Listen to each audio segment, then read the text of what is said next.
আসসালামু আলাইকুম। আশা করি সকলে ভালো আছেন। আজকে আমি আপনাদের সাথে ডিমের রেসিপি শেয়ার করব, যা আপনারা খুব কম সময়েই ঝটপট ঝামেলা ছাড়াই বানিয়ে নিতে পারবেন, যা হবে অনেক মজার। সেই রেসিপি আপনাদেরকে দেখাবো। তার জন্য আমি এখানে 3টা ডিম নিয়েছি। চুলায় একটা প্যান বসিয়ে দিয়ে দিলাম। প্যানের ভিতরে আমি পরিমাণ মতো তেল দিয়েছি। এখন আমি ডিম ভেজে নেব। আপনারা চাইলে সিদ্ধ করেও রান্না করে নিতে পারবেন।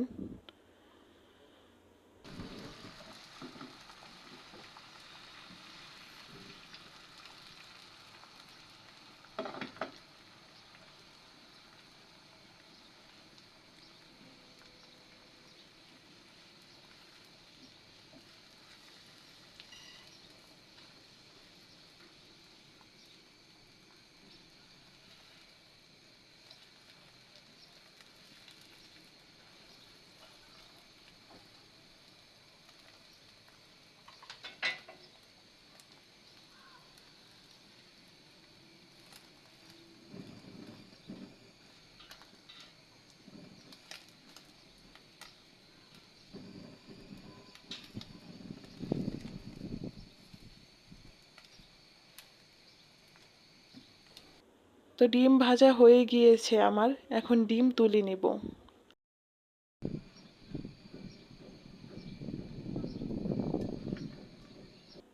একই প্যানে আমি পরিমাণ মতো তেল দিয়ে দিব।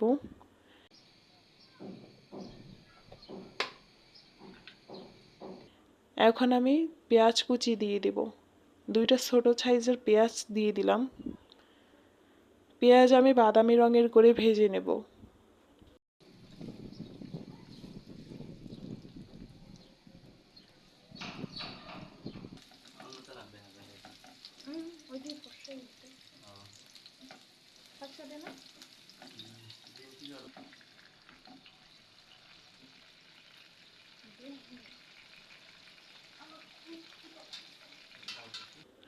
তো পেঁয়াজ ভাজা হয়ে গিয়েছে। এখন আমি এখানে আদা রসুন বাটা দিয়ে দিব। 1 চা চামচ পরিমাণ আদা বাটা আছে, আর 1 চা চামচ পরিমাণ রসুন বাটা আছে, আর অল্প একটু জিরা বাটা আছে। তো আমি এখন খুব ভালোভাবে আদা রসুন ভেজে নেব। ভাজা হয়ে গিয়েছে। এখন আমি স্বাদ মতো লবণ দিয়ে দিব।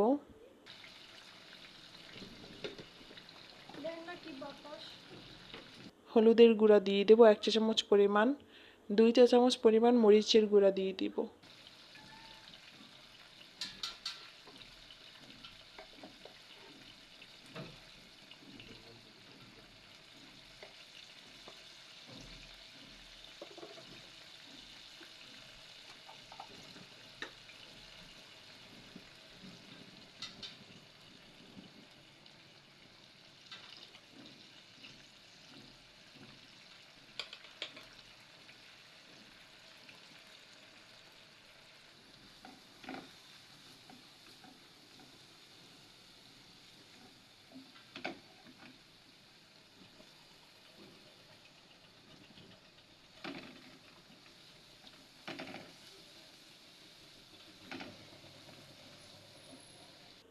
এখন খুব ভালোভাবে ঢাকনা দিয়ে ঢেকে মশলাটা কষিয়ে নেব।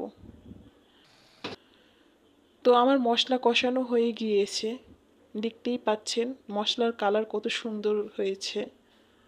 উপর থেকে তেল ছেড়ে দিয়েছে। তো আমার মশলা কষানো হয়ে গিয়েছে।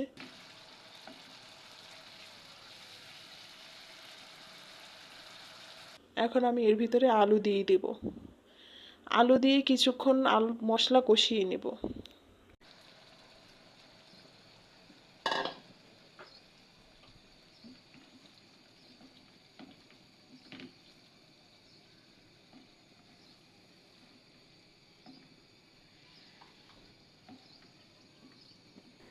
আলু দিয়ে দিয়েছি।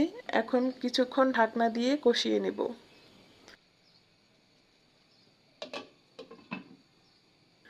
তো ফিরে আসলাম কিছুক্ষণ পর। আমার আলু দিয়ে মশলা কষানো হয়ে গিয়েছে।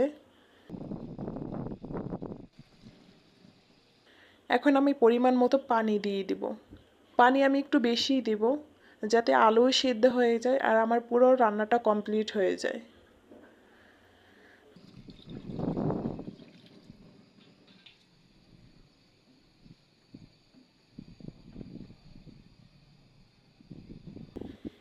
এখন ঢাকনা দিয়ে ঢেকে দেব।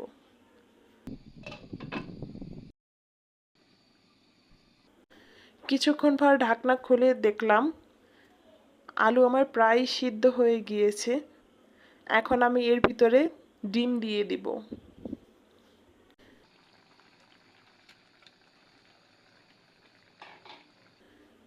ডিম দিয়ে নেড়েচেড়ে ঢাকনা ঢেকে দেব।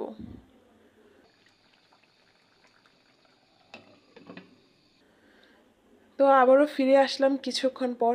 আমার পুরো রান্নাটা কমপ্লিট হয়ে গিয়েছে। তো এখন গরম গরম পরিবেশন করার পালা। তো আজকের রান্নাটা আপনাদের কাছে কেমন লাগলো তা অবশ্যই কমেন্টে জানাবেন। তো আজকের মতো বিদায়, আল্লাহ হাফেজ।